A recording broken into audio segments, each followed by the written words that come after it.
You tap the card without looking. The machine beeps. The receipt prints. You're already walking away before the paper stops moving. Outside the restaurant, the air is cold.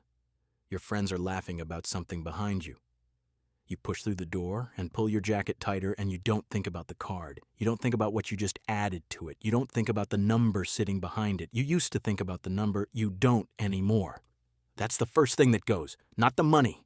The feeling about the money. You still have the debt, every single dollar of it. $23,000 spread across 3 cards like something you packed carefully into boxes and stacked in a corner of a room you stopped going into. It's still there. You just stopped going into that room. You remember the first time the balance hit $5,000. You were sitting at your kitchen table, laptop open. Banking app pulled up, and the number just sat there on the screen looking back at you like it was waiting for you to do something about it. You felt it in your stomach, that specific kind of sick that isn't quite nausea, the kind that lives just below your ribs and doesn't go away when you eat or sleep or distract yourself with something else. You made a plan that night. Spreadsheet, color-coded, payoff timeline in the corner. 3 months you told yourself, 4 at the most. You were going to attack it. You were going to be aggressive. You were going to be the kind of person who faced things directly and handled them. That was 4 years ago. The number is $23,000 now. And you haven't opened that room in 11 days. You get in the car. Your friend Marcus gets in the passenger seat. He's still talking about the vacation he just booked. $4,000 on the card, he says. Maybe $4,500 with the hotel upgrade. He says it the way you'd say the traffic was bad on the way here. Just a fact. Just a thing that is true about life now. You nod.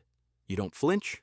You don't flinch because you have $23,000 and he has $4,500, and somewhere in your brain that math makes you feel like you're in the same club.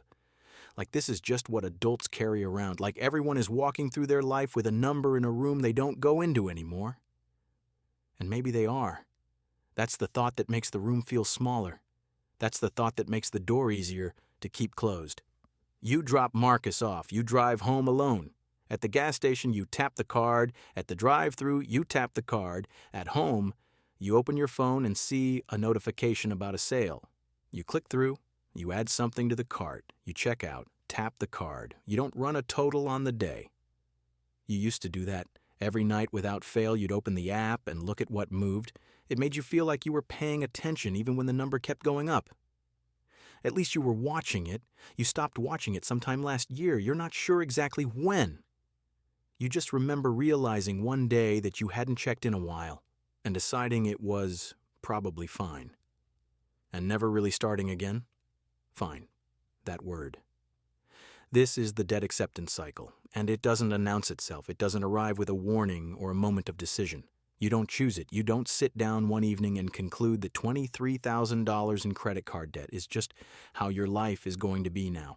It happens the way rust happens, slowly, quietly, in the places you stopped looking. It happens every time you check the balance and feel slightly less sick than the last time, every time you make the minimum payment and feel like you did something, every time someone at dinner mentions their debt casually and you realize you're not the only one, so maybe it isn't actually that serious, and it happens every time the number goes up and you don't cancel anything. Every time you tap the card without looking, every time fine feels like enough. Psychologists call this hedonic adaptation.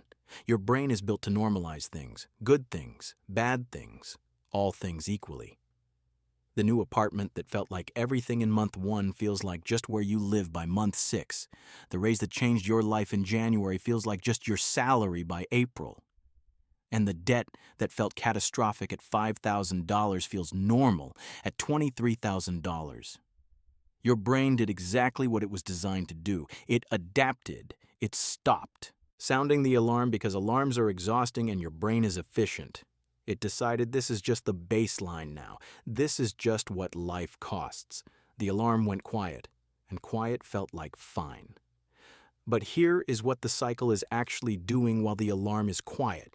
Every year, the $23,000 sits there cycling on minimum payments. Is a year it costs you roughly $4,000 in interest alone. Not dramatically, not all at once, just quietly. $333 a month disappearing into interest before a single dollar touches the actual balance. while the room stays closed, while the alarm stays quiet, while fine keeps feeling like enough. And here is the part nobody talks about. The longer the alarm stays quiet, the harder it is to turn back on, because turning it back on means feeling all of it again. The $23,000 sitting in your chest at 3 a.m. The spreadsheet, the color-coded timeline, the sick feeling just below your ribs that doesn't go away when you eat or sleep or distract yourself with something else. Your brain remembers that feeling.